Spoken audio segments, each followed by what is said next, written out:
जय श्री कृष्णा। कैसे हैं आप लोग फ्रेंड्स। आज की चर्चा बहुत ही महत्वपूर्ण होने जा रही है।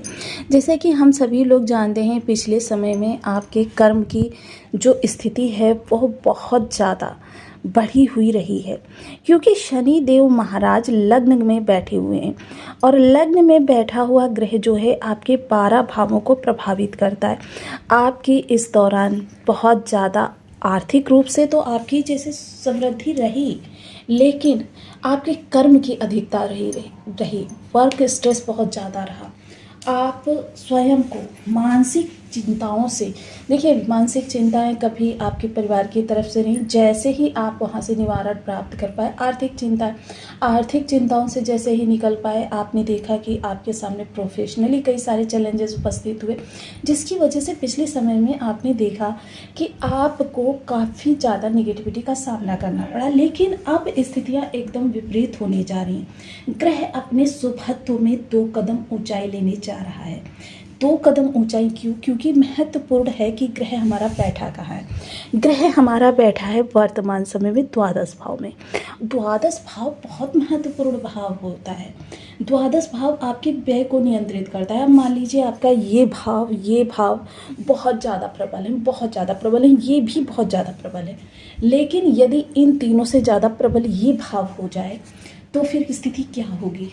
आपकी अभी तक इनकम 10,000 रुपये हो रही थी, 10,000 में भी आपका परिवार बहुत अच्छे से चल रहा था। अब आपकी इनकम बढ़कर 1 लाख रुपये हो गई। अब 1 लाख में भी आपके परिवार का सिर्फ गुजारा ही हो रहा है। इनकम बढ़कर 10 लाख हो गई, लेकिन यहाँ पर भी वही स्थिति कि सिर्फ गुजारा ही हो रहा है। कोई इन्वेस्टमेंट नहीं, कोई भविष्य के लिए प्लानिंग नहीं, कोई आपकी कार्य कारोबार से जुड़ी हुई रणनीतियाँ नहीं, या फिर आपके लिए कह सकते हैं कि आप जो बच्चों के लिए या फिर किसी चीज़ के लिए किसी प्रकार की कोई प्रिपरेशन नहीं कर पा रहे हैं। आर्थिक रूप से स्वयं को खड़ा ही नहीं कर पा रहे हैं। ये आर्थिक रूप से जो स्वयं को खड़ा करने वाली बात है, ये आपके द्वादश भाव से डिपेंडिंग करती है। द्वादश भाव में इस समय पर यदि देखा जाए तो बैठा कौन सा ग्रह है? कलयुग का सम्राट। अब कलयुग का सम्राट, जैसे कि हमने टाइटल दिया हुआ है, राहु का प्रचंड बदलाव, मीन राशि 25 मई, 7 सबसे शुभ भविष्यवाणी। हालांकि यहाँ पर भविष्यवाणियाँ ज़्यादा होने वाली हैं, क्योंकि देखिए ये 7 या 8 या 9 ये 10 ये सारी चीज़ें तो एक अलग की बात हो जाती है, लेकिन ग्रह अगर सकारात्मकता से बदलाव ले आए तो वो फिर पूरे 12 भावों को प्रभावित करता है, वो भी राहु। क्योंकि राहु को अगर वक्र स्थिति के अनुसार देखा जाए तो इनका 10 भावों पर इफेक्ट रहता है। तो देखिए अब यहाँ पर यदि चर्चा करें राहु के राशिपति की, राहु के राशिपति जो है लग्न में बैठे हुए हैं, साढ़े साती का निर्माण किए हुए हैं। एक तो राशिपति होने के कारण ये राहु को शनिवत कार्य करता है राहु। अब दूसरा क्या है, क्योंकि राहु स्वयं के नक्षत्र शतभिषा से गोचर कर रहे थे। शतभिषा नक्षत्र 4 नवमांस से मिलकर बना है, धनु से लेकर मीन। अब वक्र अवस्था में है, तो वक्र अवस्था में होते हुए ये मीन से लेकर प्रवेश करेंगे, और प्रवेश करने के बाद ये 3 चरण का पूरी तरीके से भोग कर चुके हैं। अब तीसरा चरण जो था वो कुंभ का है। ऐसी स्थिति में आपने पिछले समय में देखा है कि जो कार्य आपके 50% मेहनत से बन सकते थे, अब 100% मेहनत से भी नहीं वो सफल हो रहे। इसके पीछे लॉजिक ये था कि शनि जो है यहाँ पर गुरु की राशि में बैठे हुए हैं, साढ़े साती का निर्माण करके लग्नगत बैठे हुए हैं, तो 12 भाव संबंधी शनि के भी प्रभाव आपको प्राप्त हो रहे हैं। दूसरा क्या है कि कुंभ राशि जो है, अगर बॉडी में देखें तो आपकी एड़ियों को, आपके तलवों को रिप्रेजेंट करती है। व्यक्ति तलवे खिंचते रहता है अपनी छोटी छोटी ज़रूरतों को पूरा करने के लिए, फिर भी वहाँ पर गारंटी नहीं होती कि आपका ये ग्रह आपके लिए अनुकूल स्थितियों को लेकर आएगा। तो अब वहीं यहाँ स्थिति बिल्कुल बदलने जा रही है। किस तरीके से, इसके बारे में चर्चा करेंगे, क्योंकि आपके जीवन में अचानक छप्पर फाड़ वाले प्रभाव उत्पन्न होने जा रहे हैं। अब ये छप्पर फाड़ प्रभाव कहाँ कहाँ से, शुभतापूर्ण अशुभतापूर्ण, ये सारी स्थितियों को हम इस वीडियो में डिस्कस करेंगे। बने रहें हमारे साथ इस वीडियो में, एंड तक आपको बहुत कुछ जानने के लिए मिलेगा। वीडियो बहुत ज्ञानवर्धक होने वाला है। यदि आपके लग्न में, कुंडली के प्रथम भाव में 12 नंबर बना हुआ है तो ये राशिफल आपके लिए है। यदि कुंडली में कहीं भी चंद्रमा के साथ 12 नंबर बना हुआ है तो ये राशिफल आपके लिए।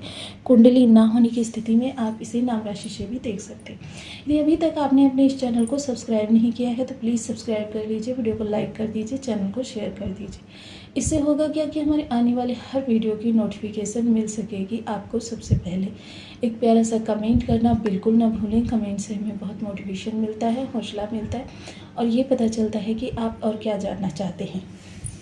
सर्वप्रथम राहु, एक तो देखिए यहाँ पर सबसे बड़ा परिवर्तन कौन सा हो रहा है, गुरु का। हालांकि गुरु का परिवर्तन बाद में होगा लेकिन राहु का पहले परिवर्तन होगा। लेकिन गुरु का इफेक्ट जो है राहु की स्थिति पर काफ़ी ज़्यादा इफेक्ट डालेगा, क्योंकि गुरु राशि परिवर्तन करेंगे और राशि परिवर्तन के साथ ही गुरु नक्षत्र परिवर्तन भी करेंगे। राशि परिवर्तन करके ये अपनी उच्च राशि 4 नंबर की राशि कर्क राशि में पहुंच जाएंगे, पंचम स्थान में होंगे। पंचम स्थान में जब भी गुरु आते हैं तो गुरु के लिए कहा जाता है पूर्व जन्म के वह संचित कर्मार्थ जिनका आपने पिछले जन्म में भोग नहीं कर पाया, वो आपको इस स्थान पर बैठकर देना प्रारंभ करते हैं। अब साथ ही साथ नक्षत्र कौन सा होगा, पुष्य नक्षत्र होगा। पुष्य नक्षत्र वह सर्वश्रेष्ठ नक्षत्र है कि यदि कोई ग्रह इसमें आ जाए, विशेषतया गुरु, तो फिर यह आपके लिए सबसे सकारात्मक होता है। ये आपकी बौद्धिक क्षमता में उन्नति लेकर आता है, आपके कार्यों में गति लेकर आता है, नवीन कार्यों में दीर्घकालिक लाभ को जोड़ता है और साथ ही साथ आपके चेतन अवचेतन मन में आपके संकेत उत्पन्न करता है।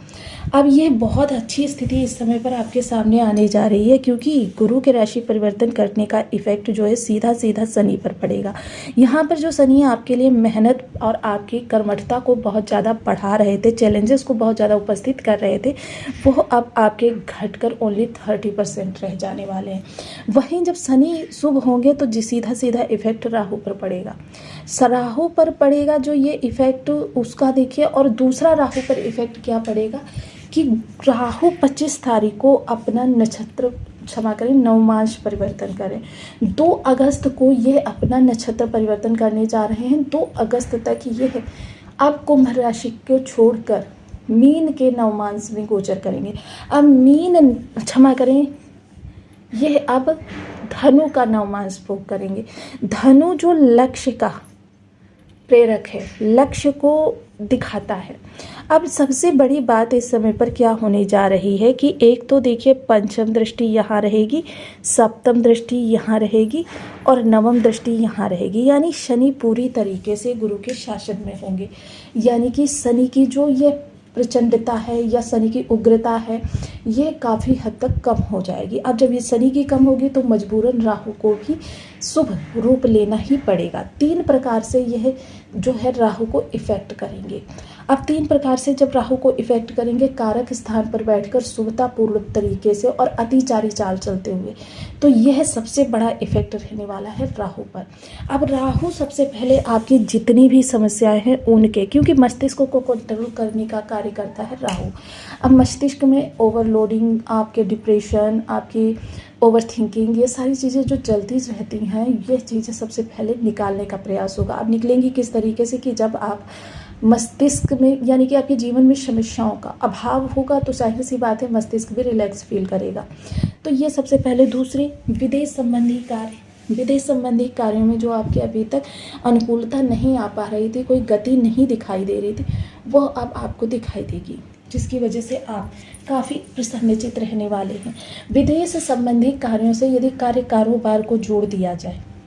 अब विदेश क्या है, देखिए मैंने हमेशा आपको बताया कि बस होम टाउन आप छोड़ दीजिए, बर्थ प्लेस के शहर को छोड़ दीजिए, आपके लिए सर्वत्र विदेश ही विदेश होता है। अब यहाँ से राहु सीधे आप कर देखेंगे तो आपके परिवार को देखेंगे, क्योंकि यहाँ राहु गुरुवत कार्य करेंगे, क्योंकि कह सकते हैं कि इस समय राहु अमृतमयी रूप को ग्रहण करेंगे। तो ये अमृतमयी रूप जो होगा, ये अमृत काल जो होगा, ये काफ़ी महत्वपूर्ण रहेगा। एकदम गुरु के समान आपकी साज संभार और विस्तार देखिए दोनों ही ग्रहों के पास है, चाहे राहु हो या गुरु। तो इस समय परिवार पर भी इसका इफेक्ट पड़ेगा। अचानक परिवार में खुशियों का आगमन होगा। ऐसे ऐसे कार्य संभव होंगे जीवन में जिसकी वजह से पूरे परिवार में खुशियाँ आ सके। मान लीजिए किसी का ट्रांसफ़र हो जाए, किसी का प्रमोशन हो जाए, वेतन वृद्धि हो जाए, इंक्रीमेंट हो जाए, बिजनेस सफलता की सीढ़ियाँ चढ़ने लग जाए, क्योंकि यह अचानक के प्रभाव रहेंगे। हाँ, यहाँ पर एक चीज़ हो सकती है कि अगर बर्थ चार्ट में राहु देखिए षड बल से कमज़ोर है, शत्रु राशि में है, शत्रु नक्षत्र में है, शत्रु ग्रह के साथ युद्ध है, शत्रु ग्रह के साथ दृष्ट है, या ऐसे किसी भाव में है जो कि राहु के लिए बहुत ज़्यादा निगेटिव है, तो यहाँ पर परिस्थितियाँ एकदम विपरीत भी हो सकती हैं। इस चीज़ का विशेष ध्यान रखें। इसके अतिरिक्त यदि चर्चा की जाए तो राहु का विशेष प्रभाव इस समय शत्रुहंता भी बना रहा है। आपके ऋण की स्थिति, अगर आपने पहले समय में ऋण लिया है उसको समाप्त करने का प्रयास करेगा। आपके कंपटीटर को चारों खाने चित करेगा।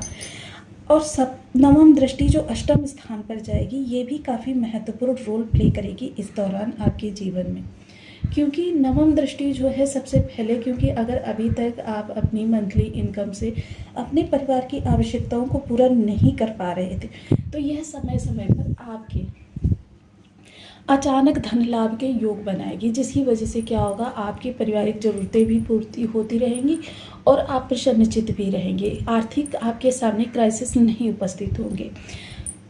चर्चा की जाए यदि उन लोगों की जो किसी भी प्रकार से ऑकल्ट से जुड़े हुए हैं, गुप्त रूप से रणनीतियों को चलते हैं, या अपने कार्य कारोबार से संबंधित गुप्त प्रयोग करते रहते हैं, गुप्त रूप से कोई ऐसा कार्य करते हैं जिसमें उनको तरक्की यदि प्राप्त हो जाए तो फिर उनकी कीर्ति उपस्थित हो सकती है, तो ये भी इनके लिए काफ़ी लाभप्रद रहता हुआ दिखाई देगा। जीवन आपका एक बार फिर से, क्योंकि राहु जो हैं जो कुछ भी देते हैं बड़े पैमाने पर देते हैं। निगेटिविटी देंगे तो वो भी बड़े पैमाने पर देंगे, और पॉजिटिविटी यदि प्रदान करेंगे तो वो भी बड़े पैमाने पर ही प्रदान करेंगे। जीवन में सिद्धि प्राप्ति का कोई आपका मकसद है कि आप किसी भी प्रकार की सिद्धि प्राप्त करना चाहते हैं, ऐसे लोगों के लिए यह स्वर्णिम काल होगा, क्योंकि असुर दृढ़ संकल्प शक्ति वाले होते हैं।